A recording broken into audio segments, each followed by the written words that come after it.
2020년 7월 17일 80살의 조지아주 하원 의원 존 루이스가 세상을 떠났다. 그는 흑인 하원 의원으로 처음 국회의사당에 안치되었다. 1965년 3월 7일 25세 시민운동가 루이스는 시위대를 이끌고 엘라베마주 셀마에 있는 에드먼드 패터스 다리를 평화롭게 행진하고 있었다. 그때 경찰이 이들을 무자비하게 폭행하기 시작했다. 루이스도 폭행을 당해 쓰러지면서 머리에 골절상을 입었다. 피해 일요일로 불리는 이 끔찍한 사태는 미국 사회를 충격에 빠뜨렸다. 그리고 5개월 후 투표권법이 통과되었다. 투표권법은 연방정부에게 심각한 인종차별적 투표법을 시행하는 지역에서의 인종차별을 중단시킬 수 있는 권한을 주었다. 이 투표권법은 양당의 강력한 지지를 받아 통과되었다. 그리고 1982년에도 투표권법 수정안이 통과되었다. 다시 25년이 지난 2006년 또 다른 투표권법 수정안도 통과되었다. 그러나 2013년 대법원은 이러한 양당 합의는 물론 시민들의 찬성 여론까지 무시하면서 투표권법의 핵심 조항을 폐지했다. 대법원은 어느 지역이 투표 절차를 수정하고자 할 때 사전에 연방법무부에 보고해야 하는 기준이 헌법에 위배된다는 판결을 내렸다. 그 판결 이후 연방정부의 감시를 받았던 주와 카운티들이 선거인 명부를 폐기하면서 흑인 거주 지역 수백 곳은 투표소가 폐쇄됐다. 그리고 26개 주에서 차별적인 투표법을 통과시켰고 백인 이외의 유권자에게 매우 불리하게 영향을 미쳤다. 존 루이스는 대법원의 판결을 투표권법의 심장에 꽂힌 당금이라 하면서 의회가 다시 복구해 주기를 요청했다. 민주당도 그렇게 하려고 했다.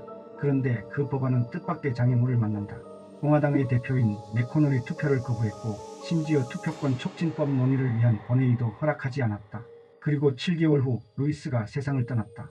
맥코널은 루이스를 우리나라가 인종차별주의의 과거를 딛고 앞으로 나아가도록 많은 희생을 했던 기념비적인 인물이라고 칭송했다. 하지만 공화당의 상원은 여전히 투표권법 논의를 거부했다. 루이스의 추도식에 참석한 버락 오바마는 이렇게 말했다. 존을 기리고자 합니까? 그렇다면 목숨을 바쳐 지켜내고자 했던 그 법을 되살려냄으로써 그를 추모합시다. 그리고 이를 존 루이스 법이라고 부릅시다. 그것이야말로 그를 위한 훌륭한 찬사가 될 것입니다. 2020년 선거에서 민주당은 대통령 그리고 하원과 상원을 차지했다. 그리고 2021년 8월 존 루이스 투표권 촉진법으로 불리게 된 투표권법이 하원을 통과했다. 하지만 2021년 11월 이 법은 상원의 필리버스터로 인해 중단되고 말았다. 미국 상원 규칙은 필리버스터를 끝내고 투표를 하려면 60표 이상의 압도적 다수가 필요했다. 2달 후 민주당은 다시 이 법을 시도하면서 더욱 포괄적인 자유투표법으로 확장했다. 이 법안은 미국 전역의 투표법을 표준화하고 당일 등록을 허용하고 사전투표 기간을 늘리고 복역 마친 중범죄자도 투표권을 부여하고 당파적인 게리맨더링을 제한하는 등 주 정부들의 부당한 투표법을 바로잡는 방안을 담고 있었다. 그러나 민주당은 이번에도 필리버스터를 막기 위한 60표를 확보하지 못했다.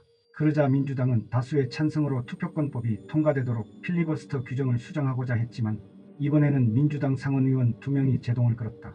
1890년에도 공정한 선거를 위한 로지 법안이 하원을 통과하고 상원에서 다수의 지지를 얻었음에도 필리버스터로 인해 죽음을 맞았는데 130년이 흐른 후 똑같은 모습이 다시 연출되었던 것이다.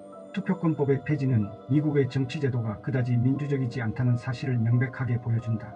의회에서 통과된 투표권법이 국민이 뽑지도 않은 대법관 5명에 의해 폐기되어 버렸다.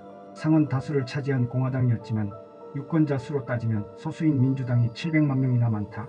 다시 2022년 1월 상원과 하원의 다수 그리고 60%가 넘는 미국인의 지지에도 상원 내 소수는 이를 가로막았다.